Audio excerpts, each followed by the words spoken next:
The door swung open with a loud thud, startling the serene afternoon as Amelia stormed into her parents' home.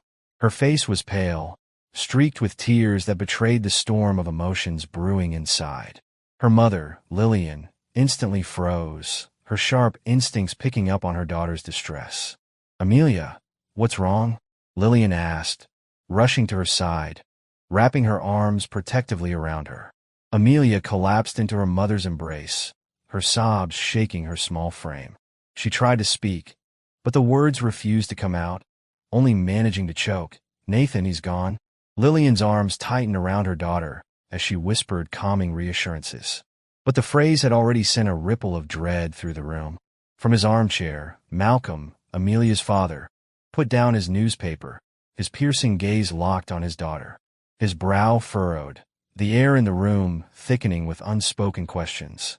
After a moment, Amelia pulled back, her trembling hands holding an envelope she had been clutching. She thrust it toward Malcolm with desperation. "He sent me this at work," she stammered. Malcolm took the envelope, his weathered hands steady as he opened it. His face hardened as his eyes scanned the document. "Divorce papers," he muttered under his breath. The word seemed to hang in the air, a harbinger of the chaos about to unfold. "And he served you at work?" There was no disguising the anger simmering beneath his calm exterior. Amelia's voice cracked. He said he needed to run errands with Caleb. But then I got this." Her voice faltered, and she wiped her face with trembling hands. "And he's accusing me of cheating." Malcolm's jaw clenched, his eyes narrowing as he flipped through the pages. "Cheating," he repeated, his tone sharp. "Is there any truth to this, Amelia?" Amelia's face crumpled, and she shook her head vehemently. "No, I would never. Nathan is just paranoid. He thinks I'm having an affair with someone at work because I hugged a coworker after we closed the deal. It's ridiculous." The tension in the room was suffocating. Lillian guided Amelia to the couch, sitting beside her, as if her presence alone could shield her daughter from the storm. "But there's more," Malcolm interjected, his voice darker as he turned another page. "He's asking for joint custody of Caleb, but he doesn't want anything to do with Charlie. He's even asking for Charlie's last name to be changed and his name removed from the birth certificate." Amelia gasped, her hand flying to her mouth. Lillian's expression mirrored the shock, her hands clutching Amelia's as if grounding her. "Why would he do that?" Lillian demanded, her voice trembling with rage. Malcolm's gaze shifted to Amelia, his voice low but pointed. "Amelia, is there something you're not telling us? Nathan's claiming Charlie isn't his son." The accusation struck like a thunderclap. Amelia's eyes widened in disbelief before tears streamed down her face anew. "No, that's not. I mean," she faltered, her voice barely audible as she continued. "There was one night years ago. I was at a party drunk. A coworker kissed me, but I stopped it. That's all. Nothing else happened. I swear." The room fell silent, the weight of her confession sinking in. Malcolm's eyes were unreadable, his lips pressed into a tight line. Without a word, he rose, leaving the room briefly. When he returned, he held a small plastic bag in his hand. Carefully, he began gathering napkins and tissues Amelia had used, sealing them with deliberate precision. Lillian's voice broke through the silence, sharp and incredulous. "What are you doing, Malcolm?" His reply was measured but firm. "I'm contacting Nathan. I need to know what he's basing this claim on. If there's a DNA test, I want answers." Amelia's sobs grew louder, her hands trembling as she clutched her mother. "You don't believe me?" she cried, her voice filled with hurt. Malcolm's expression softened, but his resolve remained. "I need the truth, Amelia. For everyone's sake." The house had fallen into an uneasy silence. Amelia sat on the couch, her body slumped, as though the weight of the world was pressing down on her shoulders. Her mother sat beside her, rubbing soothing circles on her back, but it did little to ease the storm within her. Malcolm paced the living room with deliberate steps, his mind clearly racing. The plastic bag he had filled earlier was now sitting on the dining table, a glaring reminder of the situation they found themselves in. He stopped abruptly, turning to face Amelia. "When did things start to fall apart with Nathan?" he asked, his voice steady but demanding. It wasn't an idle question. Malcolm was probing for answers, searching for the missing pieces that could make sense of the chaos. Amelia sniffled and looked down at her trembling hands. I don't know exactly, she admitted, her voice barely above a whisper. It wasn't always like this. When we first got married, everything was perfect. He was loving, attentive, he was my best friend. But after Caleb was born, something changed. Change how? Malcolm pressed. She hesitated, struggling to put her thoughts into words. He became distant, she said finally. He started working late, canceling plans. I thought maybe it was just the stress of being a new parent. But then he started accusing me of things, of lying, of hiding things from him. I tried to reassure him, but nothing I said ever seemed to be enough. Malcolm nodded, his expression thoughtful. Did he ever mention Charlie? Did he ever give you any reason to believe he doubted you before this? Amelia's eyes welled with fresh tears. Not until recently. He started making these offhand comments like, Charlie doesn't look like me, or you always favored him over Caleb. I thought he was just being insecure, but now, her voice broke, and she buried her face in her hands. Lillian shot Malcolm a glare. Stop interrogating her, Malcolm. She's been through enough. I'm not interrogating, Malcolm replied sharply. I'm trying to get to the bottom of this. If Nathan is accusing Amelia of infidelity and rejecting Charlie, there has to be more to it. He wouldn't just make these claims out of nowhere, wouldn't he? Lillian snapped. You don't know what's going on in his mind. For all we know, he's the one who's been unfaithful, and he's projecting it onto her. Malcolm didn't respond, but the muscles in his jaw tightened. He turned away and picked up the plastic bag again, holding it as though it contained the answers he sought. I'll make some calls tomorrow, he said finally. We'll see what Nathan has to say. Amelia's head shot up, her tear-streaked face filled with alarm. You're going to talk to him?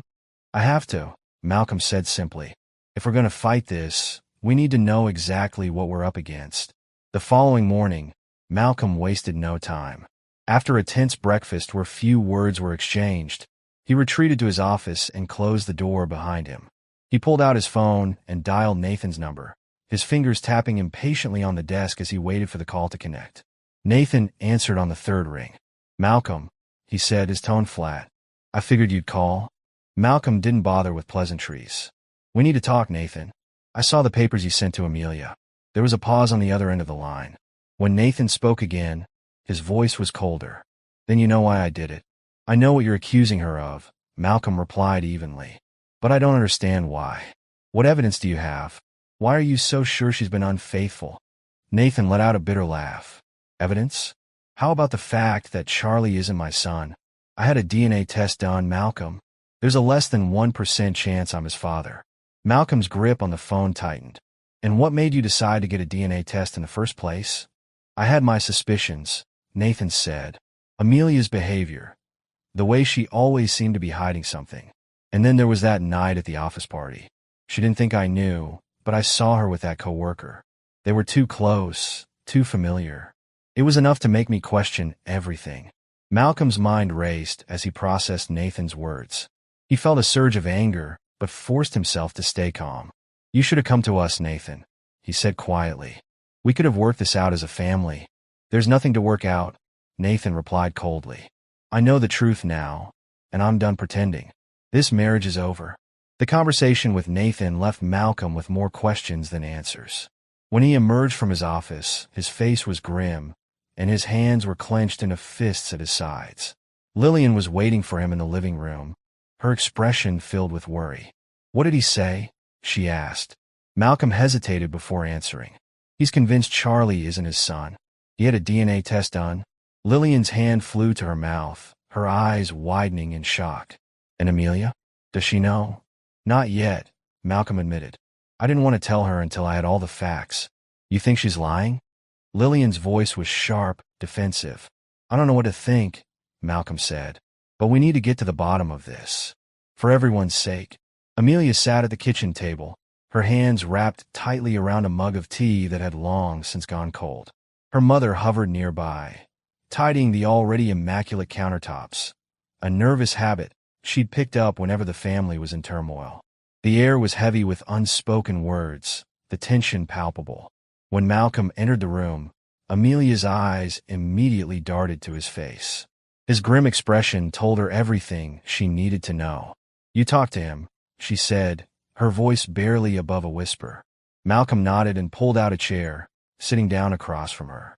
Lillian stopped mid-swipe, her eyes darting between her husband and daughter. What did he say? Amelia pressed, though her voice wavered, as if she wasn't sure she wanted the answer. He had a DNA test done, Malcolm began, his tone even but heavy. He's convinced Charlie isn't his son. Amelia's breath hitched, and her grip on the mug tightened until her knuckles turned white. That's not true, she whispered, shaking her head. He's lying. He has to be lying. Malcolm held her gaze, his own filled with a mixture of sorrow and determination. Do you know of any reason why the test would show that? He asked carefully. Amelia's eyes filled with tears, and she shook her head vehemently. I told you everything. There's no way. Charlie is his. He has to be. Lillian stepped forward, placing a comforting hand on Amelia's shoulder. Maybe the test was wrong, she suggested. Those things aren't always accurate. Malcolm sighed, leaning back in his chair. We'll have to get our own test done, he said. It's the only way to be sure. No. Amelia's voice was sharp, her fear evident. You don't need to do that. I know the truth. Do you? Malcolm's voice was calm but firm, and Amelia flinched at the weight of his words.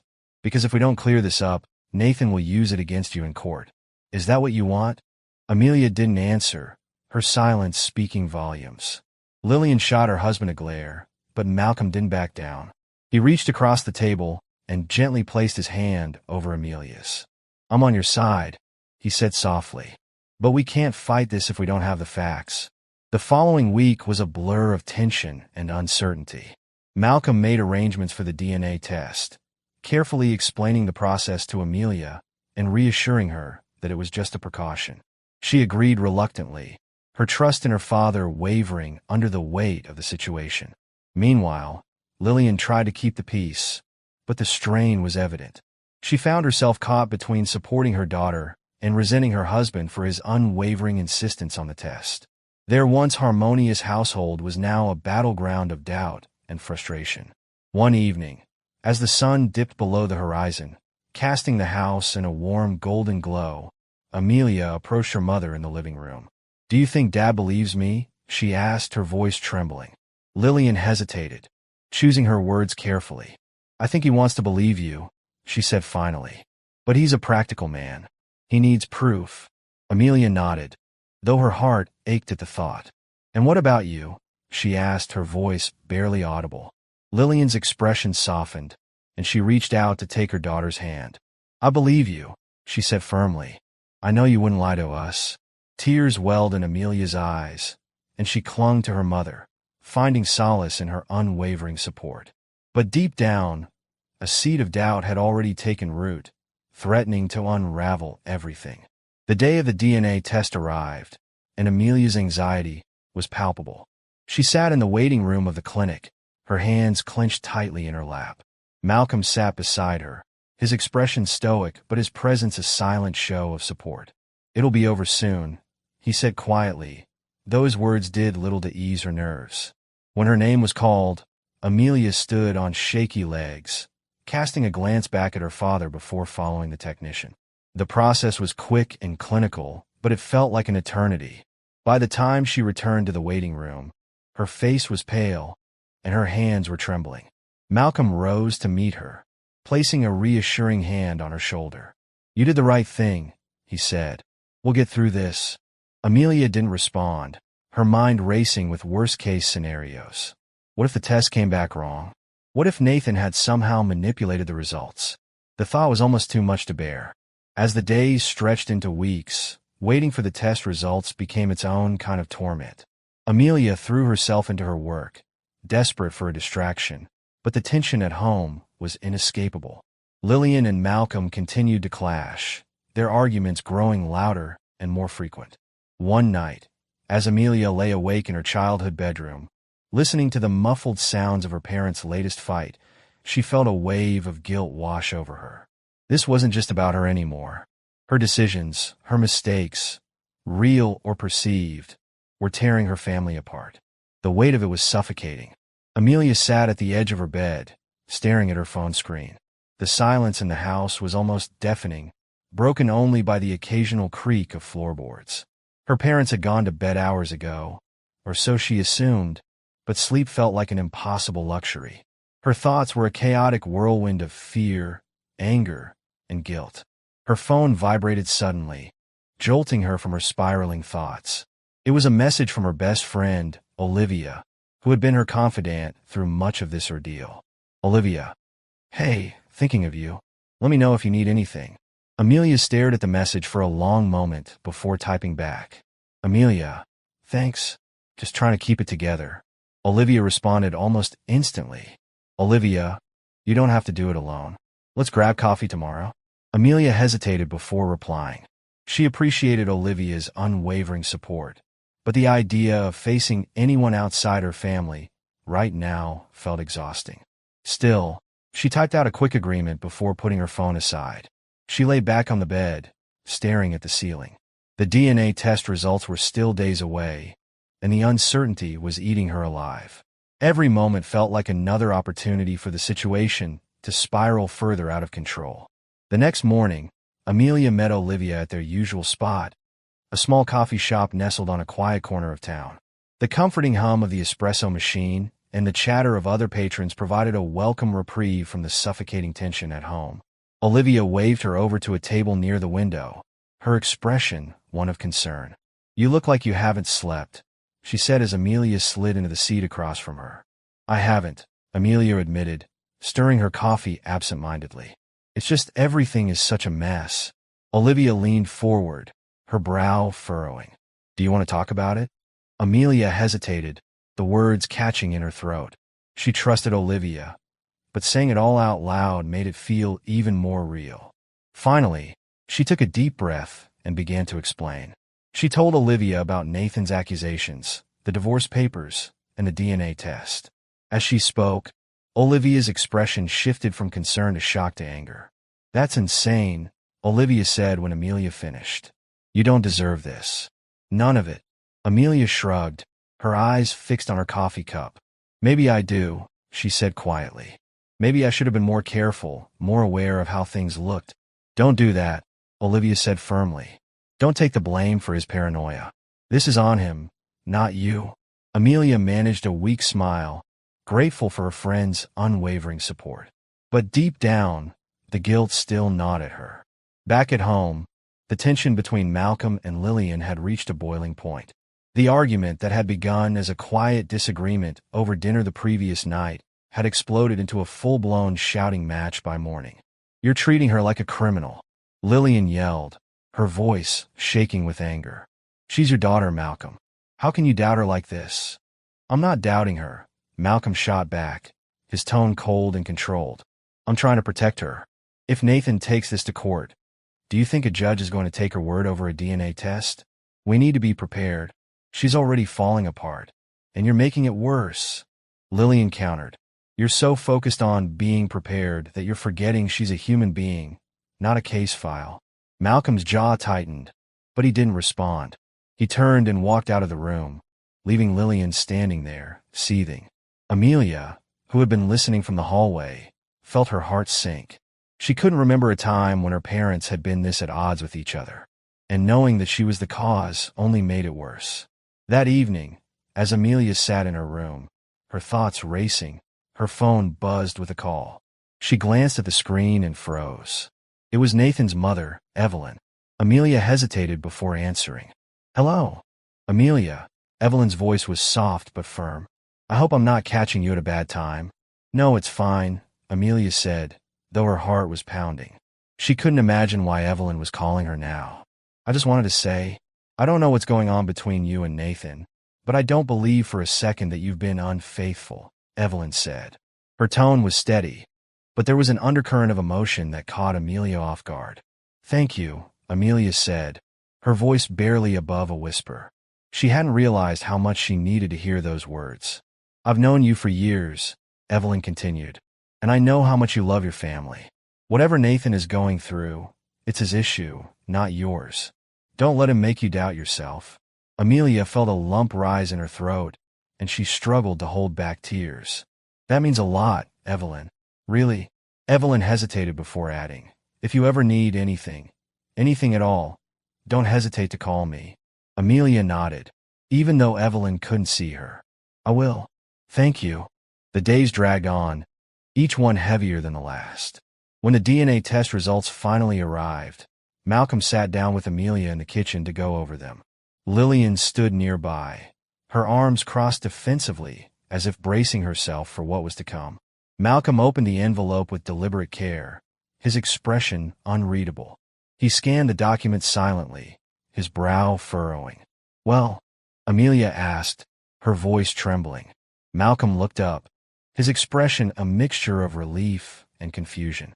"It says there's a 99.9% chance that Nathan is Charlie's biological father." Amelia let out a shaky breath, her shoulders sagging with relief. "I told you," she whispered, though the triumph in her voice was muted by exhaustion. Lillian's expression softened, and she placed a hand on her daughter's shoulder. "See? We knew the truth all along." But Malcolm wasn't celebrating. He was staring at the document, his brow furrowed. "If that's the case," he said slowly, "then why did Nathan's test say otherwise?" The question hung in the air, heavy and unanswerable. Amelia's relief was short-lived as a new wave of anxiety washed over her. The mystery of Nathan's accusations had only deepened. Malcolm sat alone in his office late into the night. The DNA results spread out on his desk like pieces of a puzzle that didn't quite fit together.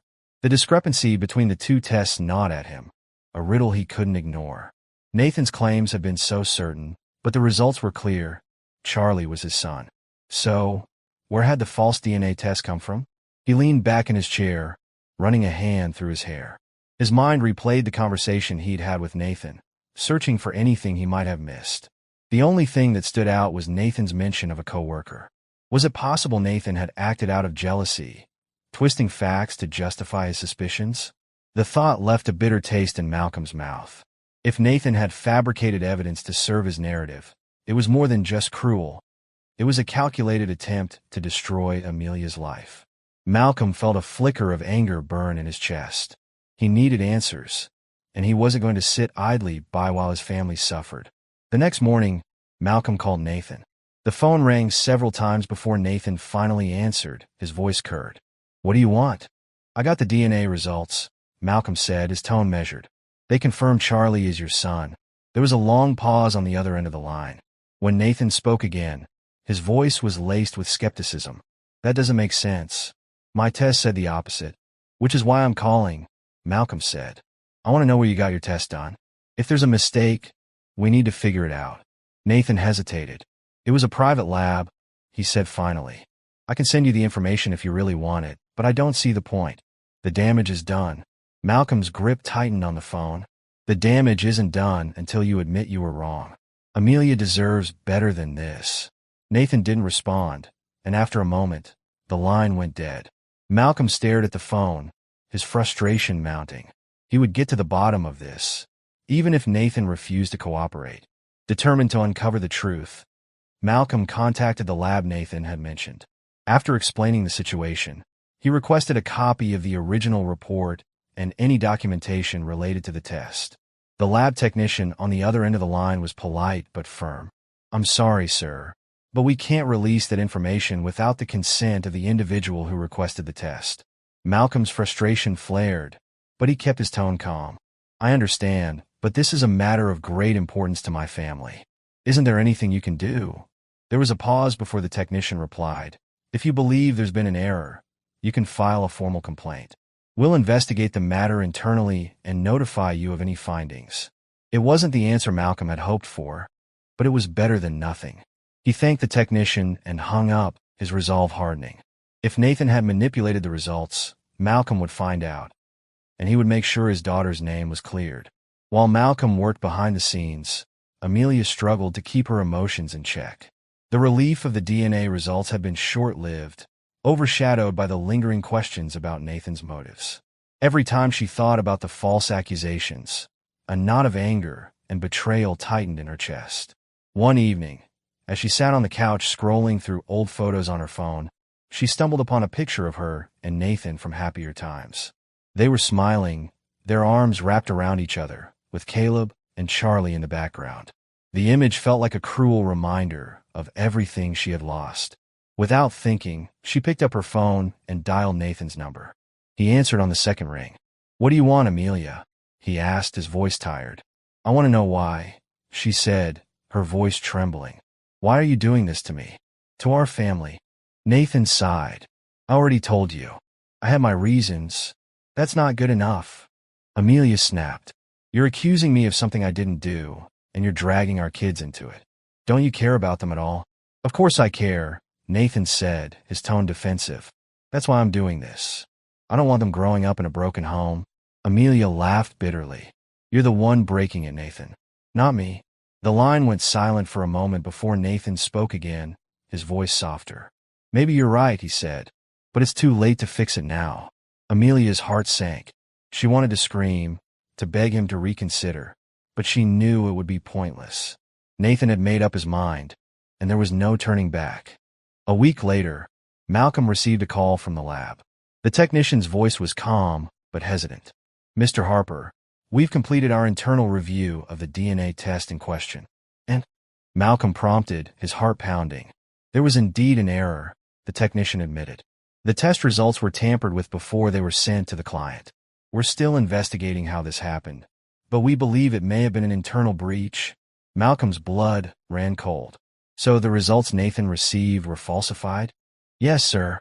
We'll be issuing a formal statement to Mr. Harper and offering to redo the test free of charge." Malcolm thanked the technician and hung up, his mind racing. Someone had deliberately altered the test results, and it was clear that Nathan had been involved. But what could he do with this information? How could he prove to Nathan, and to the courts, that the original results had been faked? Malcolm wasted no time. Armed with the knowledge of the falsified DNA results, he immediately contacted his lawyer, Peter, a sharp and no-nonsense man who had handled high-stakes cases before. "This changes everything," Peter said after Malcolm explained. "If we can prove Nathan knowingly used falsified evidence, it'll destroy his credibility in court. Can we subpoena the lab's records?" Malcolm asked. "We can try," Peter said, "but it'll take time. In the meantime, you need to gather anything else that links him to the tampering." Malcolm nodded grimly. "I'll handle it." His next step was to confront Nathan directly. He showed up unannounced at Nathan's new apartment, knocking hard on the door. When Nathan opened it, his expression shifted from surprise to irritation. "What are you doing here?" Nathan demanded. "You know exactly why I'm here," Malcolm said, his voice cold. "I spoke to the lab. They know the DNA results were tampered with." Nathan's face paled for a brief moment before he recovered. "I don't know what you're talking about." "Don't lie to me," Malcolm snapped, stepping closer. "You've been trying to destroy Amelia with false accusations. Do you have any idea what you've done to her? To this family?" Nathan's jaw tightened. "I did what I thought was right." "Right?" Malcolm scoffed. "You've put your children through hell because of your insecurities. This isn't about what's right. It's about your ego." Nathan didn't respond, but the guilt in his eyes betrayed him. Malcolm leaned in, his voice low and threatening. "This isn't over. You can either come clean, or I'll make sure everyone knows the truth." While Malcolm waged his battle behind the scenes, Amelia decided she couldn't stay passive any longer.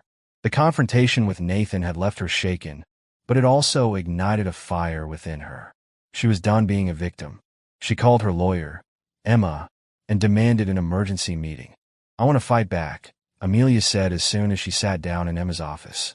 "Nathan has been dragging my name through the mud, and I'm not going to let him get away with it." Emma nodded, her expression serious. "We'll need evidence. Anything that proves he's been acting maliciously. Do you have access to any of his messages or emails?" Amelia hesitated. "No, but I know someone who might." Her mind immediately went to Evelyn, Nathan's mother. If anyone could get through to Nathan or had access to information that could help, it was her. Amelia arranged to meet Evelyn at a small diner on the outskirts of town.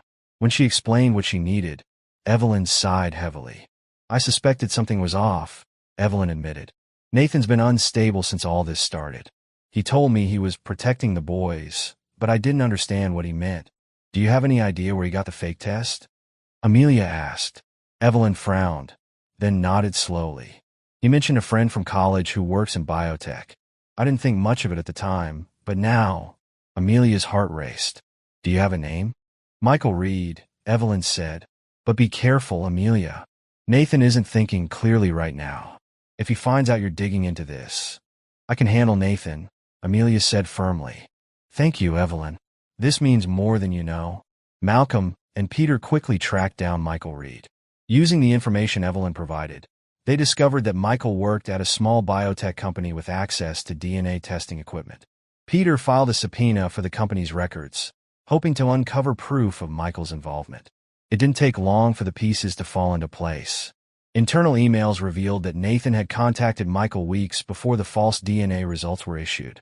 The emails detailed their conversations, with Nathan explicitly requesting a test that would show what I needed to show. When Peter showed the evidence to Malcolm, he couldn't help but feel a sense of vindication. We've got him, Peter said. This is enough to blow his case apart. The day of the court hearing arrived, and the tension in the courtroom was palpable. Nathan's lawyer looked confident as he presented the original DNA test as evidence, but Peter was ready. We have evidence to suggest that the DNA results submitted by the plaintiff were falsified, Peter announced, handing a stack of documents to the judge.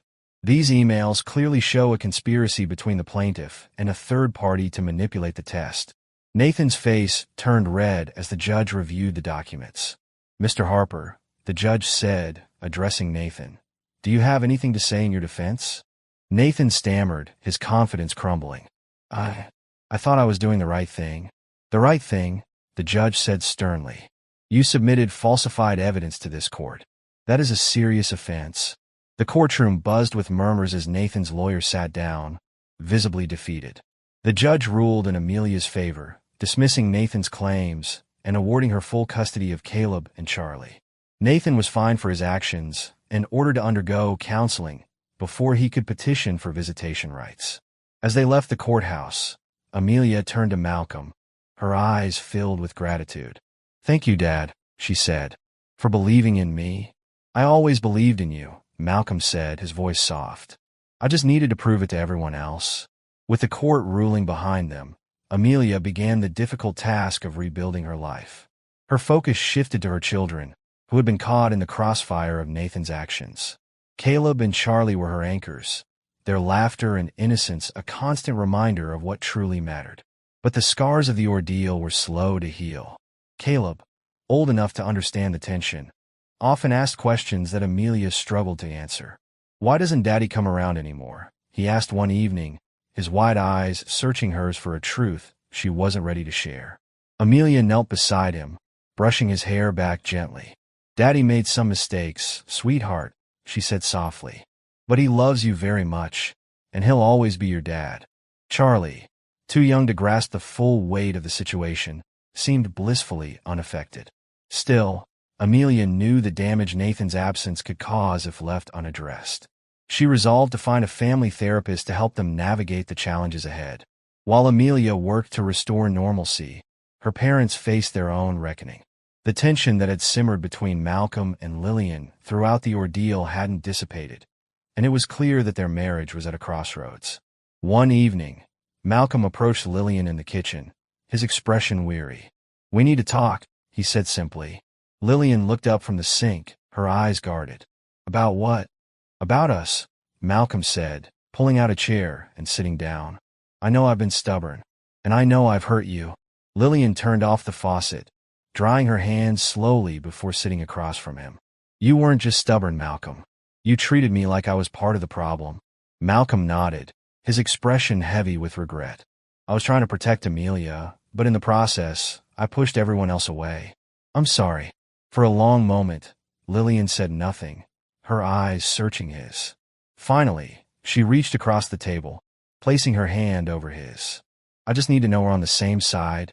Malcolm squeezed her hand, a small but hopeful smile tugging at his lips. We are, and we'll get through this. Together.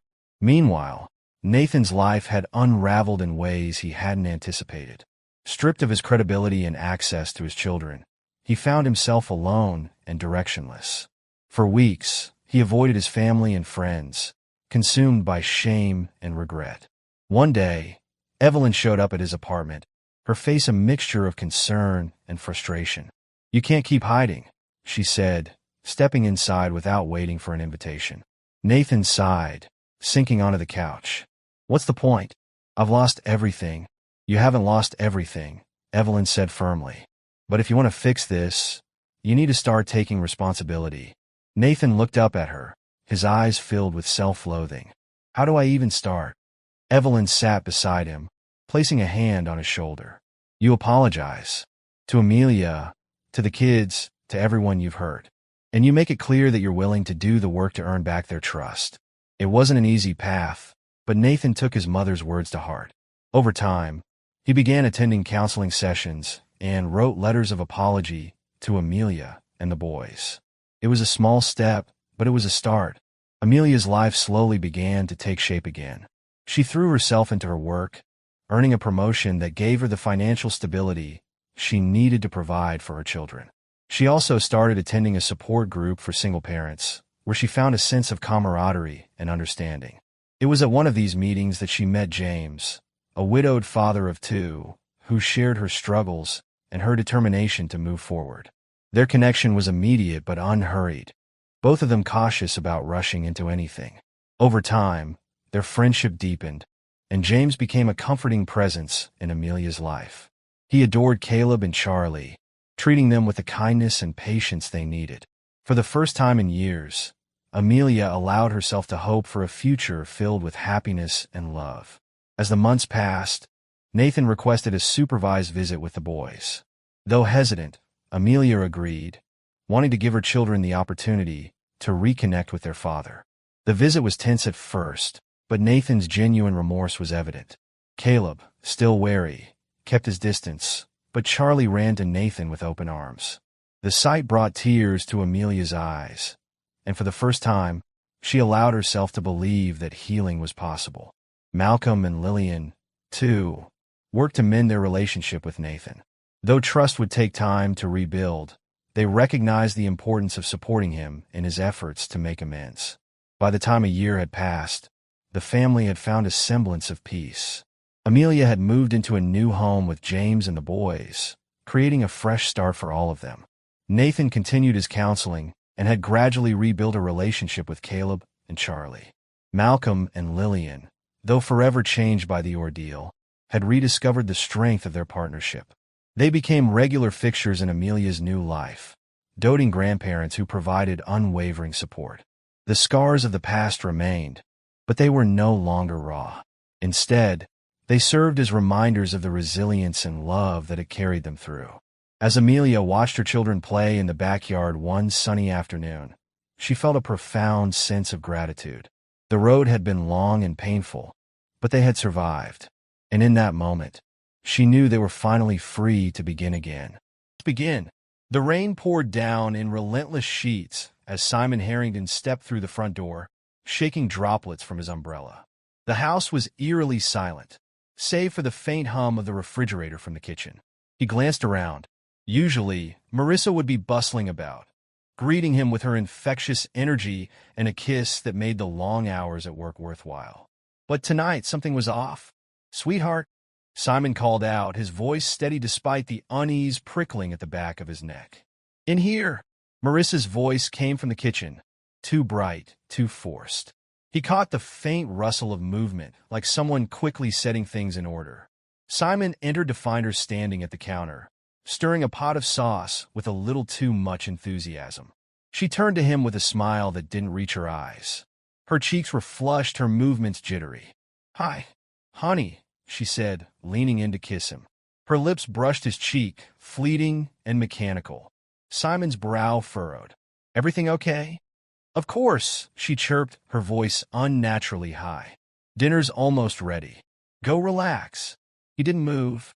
Instead, he studied her, the way her gaze flitted to the floor, avoiding his.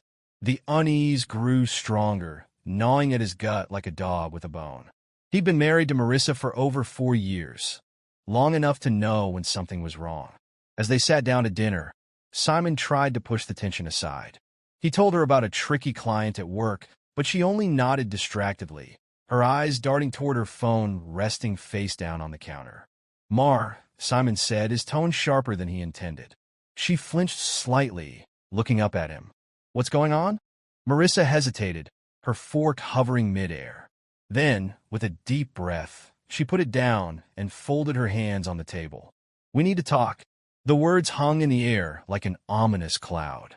Simon leaned back, his pulse quickening. "All right, I'm listening. I need you to promise me something first," she said, her voice barely above a whisper. "Promise you'll listen without reacting. Like we learned in counseling."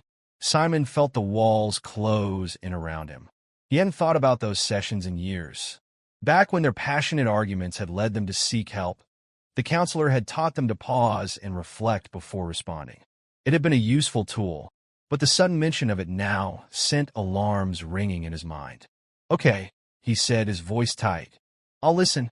Marissa reached across the table and took his hand, her fingers trembling. "Simon, I love you. You're my everything. That hasn't changed, and it never will." "But—" Simon's heart plummeted. "But what?" She bit her lip, looking down. "I've been feeling restless. About us. About our sex life."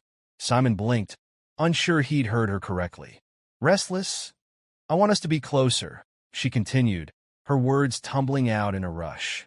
"I want to feel more connected to you, more open. And I think the only way to do that is for me to explore. To experiment." The word hit him like a physical blow.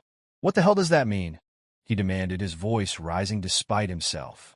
"Simon, please," she said, tears pooling in her eyes. "I've been talking with Sherry and Susie, and they've made me realize how much I've been holding back. I don't want an affair. I don't want to lose you. But I know that if I could just have a little freedom, just casual experiences, I'd be able to bring that energy back to us." Simon stared at her, his chest tight with disbelief. "You're asking for permission to sleep with other men?" "It's not like that," she insisted, though her voice wavered. "It's not about them. It's about us. About me being a better wife for you." Simon pushed back from the table, standing abruptly. "You want to screw around and call it self-improvement?" "Simon, please. Just think about it," she begged. "I love you. I want this to work, for us to work." He said nothing, his mind reeling. Without a word, he turned and left the room, retreating to his study where he sank into the leather chair, staring blankly at the bookshelf. His hands shook as he clenched and unclenched them, trying to process what she'd just said. The study, once a place of solace, now felt suffocating. Simon's thoughts raced, each one sharper and more painful than the last. The woman he loved, the woman he'd vowed to protect and cherish, had just shattered the foundation of their marriage. He stared at the mahogany desk in front of him, his breathing shallow. The details of Marissa's confession replayed in his mind, each word twisting the knife deeper into his chest. Freedom, casual experiences, better for us? He wanted to laugh at the absurdity, but the sound that escaped his lips was more of a growl. How long had this been brewing? And why now? Simon wasn't blind. He'd noticed changes in Marissa over the past year. Her new job at the real estate firm had brought new friends into her life. Women who, from what little he'd seen, thrived on gossip, drama, and questionable decisions. Marissa's weekly happy hours with them had started innocently enough, but lately they seemed to dominate her schedule. He thought of Sherry, the loudest and most opinionated of the group. She was divorced twice and wore her failed marriages like badges of honor. Then there was Susie, who flirted shamelessly with every man she met, married or not. These were the women advising his wife on their marriage? Simon clenched his fists. He needed answers, real answers, not the sanitized version Marissa had just fed him. He wasn't about to sit idly by while his life unraveled. The next morning, Simon left for work early, though sleep had eluded him. His mind was already working overtime on a plan. By lunchtime, he was sitting across from Rodney, his college buddy and a trusted confidant. Rodney was a tall, broad-shouldered man with a no-nonsense demeanor. As a security consultant, he was a master of uncovering secrets, a skill Simon now desperately needed. "So, you're saying she's already considering this exploration thing?" Rodney asked, leaning back in his chair. "I don't think she's just considering it," Simon said bitterly. "She's too far along. This isn't some passing thought. It's a script, rehearsed and polished. And I need to know how far it's gone." Rodney nodded, his expression grave. "All right, you're thinking surveillance?" Simon hesitated, then nodded. I need to know the truth. All of it. By the time he returned home that evening, Rodney's team was already at work. Simon had handed over his house keys and access to Marissa's car. Microphones were discreetly installed in every room, a recorder hidden beneath the driver's seat of her vehicle, and even a tap on the landline. It felt invasive, wrong even, but Simon justified it with a single thought. She broke the rules first. The following day, Simon retrieved the first recordings from the basement recorder. He sat in his car during lunch, headphones on, his heart pounding. The first few hours were mundane. Marissa humming as she cleaned, calls to clients about listings, and idle chatter with Sherry. But then came the call that made his blood run cold. "Did you tell him?" Sherry's voice crackled through the recording. "Kind of," Marissa replied hesitantly. "Kind of? Mar, you've been talking about this for weeks. Either you're in or you're out. I told him about wanting to experiment. He didn't react well." "Of course he didn't," Sherry scoffed. "Men are territorial. But trust me, once you get started, he'll come around. Rowan's already asking when he'll see you again." Simon's grip tightened on the steering wheel. "Rowan, you think he's mad?" Marissa asked, her voice uncertain. "No," Sherry said dismissively. "He's a guy. He'll get over it. Meanwhile, you have to stop worrying and start enjoying yourself. Life's too short to be stuck with boring sex." The recording ended, but Simon's rage did not. That evening, Simon returned home with a plan.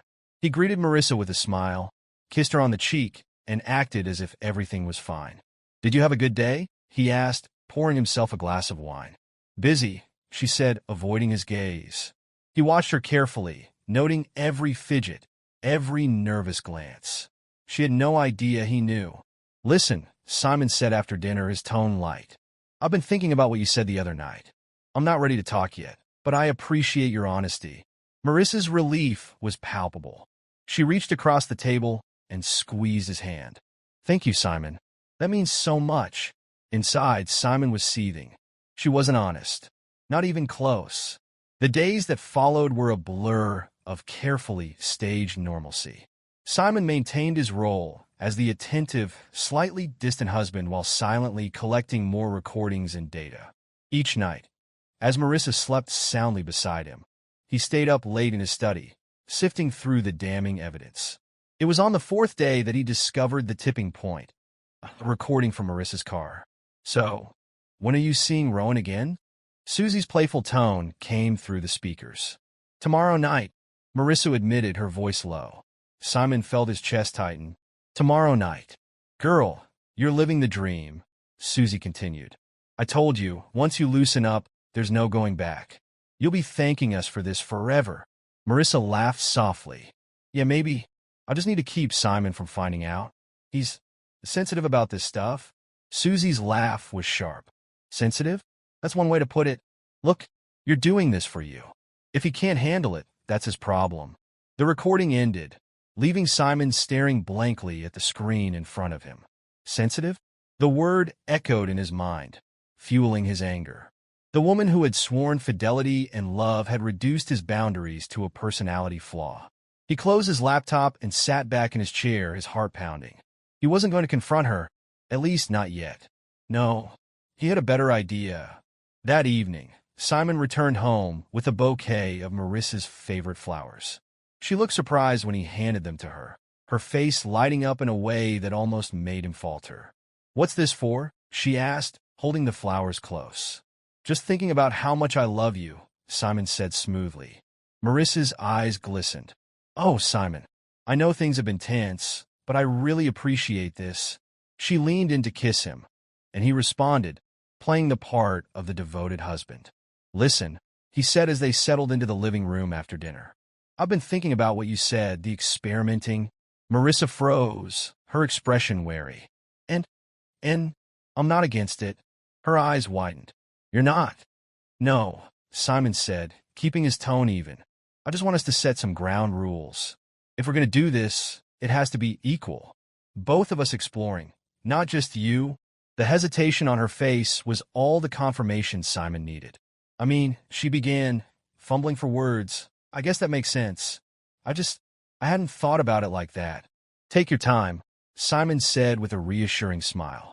We don't need to rush into anything. I just want us to be on the same page. Marissa nodded slowly, visibly relieved. She leaned against him, resting her head on his shoulder. Thank you for being so understanding. Simon kissed the top of her head, his anger simmering just below the surface.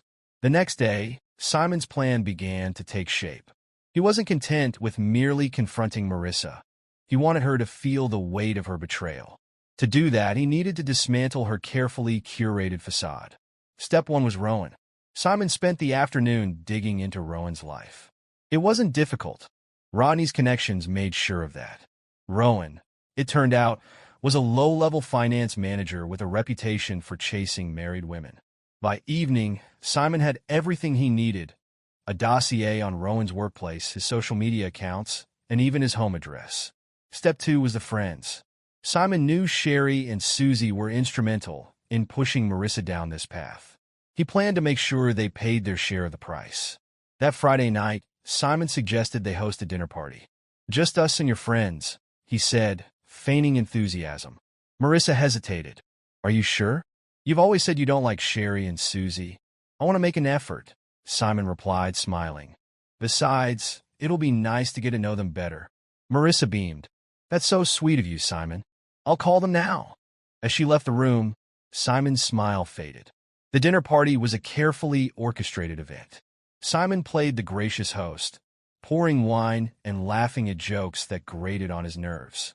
He observed Sherry and Susie with calculated precision, noting their condescending remarks and sly glances. Midway through the evening, Simon steered the conversation toward relationships. So Sherry, he said, refilling her glass, I hear you're quite the expert on marriage advice. Marissa's been telling me all about your tips. Sherry's eyes sparkled mischievously.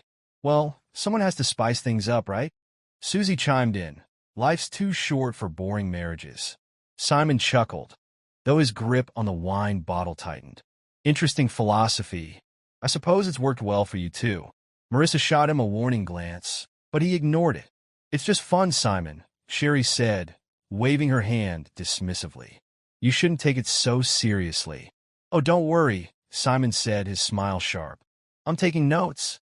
The dinner party ended late, with Sherry and Susie leaving in high spirits, no doubt convinced they'd won Simon over.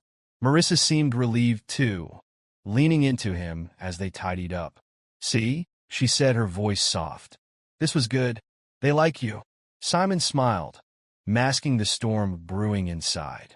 I like them too, he said, his tone light. It's nice to understand your world a little better. Marissa smiled back, kissing him on the cheek. Thank you for doing this. It means a lot. Simon nodded, his jaw tightening as she turned away. The next day, Simon put the next phase of his plan into action. While Marissa was out showing properties, he called Rodney. Everything's ready, Simon said. Good, Rodney replied. You're sure about this? Simon exhaled deeply. They deserve what's coming. All of them. Rodney didn't argue. He'd seen the recordings, heard the conversations. If Simon's plan was ruthless, it was also justified. The following Wednesday, Simon made his move. He parked his car a block away from Rowan's office and walked in with the confidence of a man who belonged there. At the front desk, he introduced himself to the receptionist. Hi, I'm here to see Rowan Daniels. I'm an old friend. The receptionist smiled and dialed a number. Moments later, Rowan appeared, his polished appearance doing little to hide the smirk Simon had seen in the recordings. Can I help you? Rowan asked, his tone wary. Yes, you can, Simon said, his voice calm. I'm Simon Harrington, Marissa's husband. Rowan's smirk vanished, replaced by a flicker of panic. We need to talk, Simon continued, stepping closer. Now! Rowan led him into a small conference room, closing the door behind them. Look, I didn't know she was married, Rowan began, but Simon cut him off with a sharp laugh. Don't insult my intelligence. I know exactly who you are, Rowan, and I know exactly what you've been doing with my wife. Rowan's face turned pale. I'm not here to negotiate, Simon said, his voice low and steady. You're going to end whatever this is with Marissa, and you're going to disappear from her life completely. No calls, no messages, nothing. If you don't, I'll make sure your boss, your coworkers, and everyone in your professional circle knows the kind of man you are. Rowan opened his mouth to protest, but Simon leaned in, his eyes cold. Do you think your company would like to know you've been screwing married clients? Because I've got proof. Rowan swallowed hard, his shoulders sagging. Fine. It's over. Simon nodded, a small, satisfied smile tugging at the corners of his lips. Good. Stay out of my way, Rowan. As Simon left the office, he felt a flicker of satisfaction. But this was just the beginning. Over the next week, Simon executed the most critical part of his plan. Using the recordings and data he'd collected, he crafted an anonymous package and sent it to Sherry's husband. The man had been oblivious to his wife's extracurricular activities, but the proof Simon provided was undeniable. The fallout was immediate. Sherry's marriage imploded, and the ensuing drama caused a rift among the friend group. Susie, who prided herself on discretion, was horrified to find herself under scrutiny as well. Marissa was caught in the middle, her once tight-knit circle crumbling around her. What's going on with Sherry and Susie? Simon asked one evening, feigning innocence as he read the paper. Marissa sighed, running a hand through her hair. It's a mess. Sherry's husband found out about something, and now she's in trouble. And Susie's just being paranoid. She thinks someone's out to get her. Simon hummed noncommittally. That's too bad. Marissa glanced at him, suspicion flickering in her eyes. You wouldn't know anything about this, would you? Simon looked up, his expression calm. Why would I? It's not like I'm involved in their lives. Marissa studied him for a moment, then shook her head. You're right. Forget I asked. Simon returned to his paper, hiding the smirk threatening to break through. Simon waited for the perfect moment to confront Marissa directly. It came on a quiet Sunday evening. She was in the living room, scrolling through her phone, when Simon walked in, a folder in hand. Marissa, he said, his voice steady. She looked up, her smile faltering when she saw his expression. What's wrong? Simon tossed the folder onto the coffee table. Open it. Marissa hesitated, then picked up the folder. As she flipped through the pages, printouts of text messages, photos of Rowan, and transcripts of her recorded conversations. Her face went pale. Simon, I can explain. Don't bother, he said coldly. I know everything. The lies, the cheating, all of it. Tears welled up in her eyes. I didn't mean to hurt you. I thought. You thought you could get away with it, Simon interrupted. You thought I'd sit here clueless while you tore our marriage apart. Marissa sobbed, dropping the folder onto the table. I'm sorry. I made a mistake. Please, Simon, I love you. Simon's laugh was harsh. Love? You don't even know what that means. If you did, you wouldn't have done this.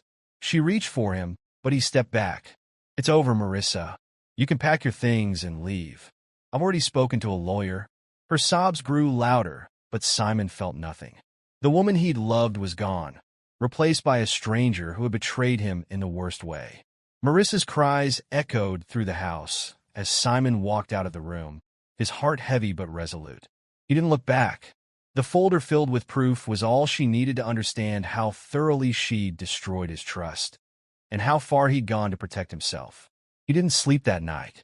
The weight of his decision pressed down on him, but it also brought a strange sense of clarity. The love he once had for Marissa was buried under the rubble of betrayal, irreparable. The next morning, she was gone. Her car was missing from the driveway, and the master bedroom was half empty. Simon stared at the vacant space where her things used to be and felt no sadness, only relief. The weeks following Marissa's departure were quiet. The house, once filled with her laughter and presence, felt like a shell, but Simon found comfort in the silence. He focused on work, throwing himself into projects and late nights at the office. His colleagues noticed the change. He was sharper, more driven, but they didn't ask questions. Rodney checked in regularly, offering a sounding board for Simon's frustrations and plans. You did the right thing, Rodney said one evening over beers. She didn't deserve you, man. She blew it. Simon nodded, though part of him still wrestled with the lingering pain. His revenge had been meticulous, calculated, and devastating. Sherry's divorce became public knowledge, spreading like wildfire through Marissa's circle of friends. Susie distanced herself, terrified that she might be the next target. Rowan had disappeared entirely, avoiding any potential fallout. But Simon wasn't vindictive by nature. He didn't revel in their downfall. His satisfaction came from the justice of it, from the knowledge that Marissa had to face the consequences of her choices. Months passed, and the divorce was finalized without much drama. Marissa didn't contest the settlement. She seemed to understand that she'd lost all leverage, and Simon wasn't interested in dragging things out. For a while, Simon lived a simple life. He focused on his health, joining a gym and rediscovering hobbies he'd abandoned during his marriage. He took up hiking, reconnecting with nature, and finding solace in the stillness of the outdoors.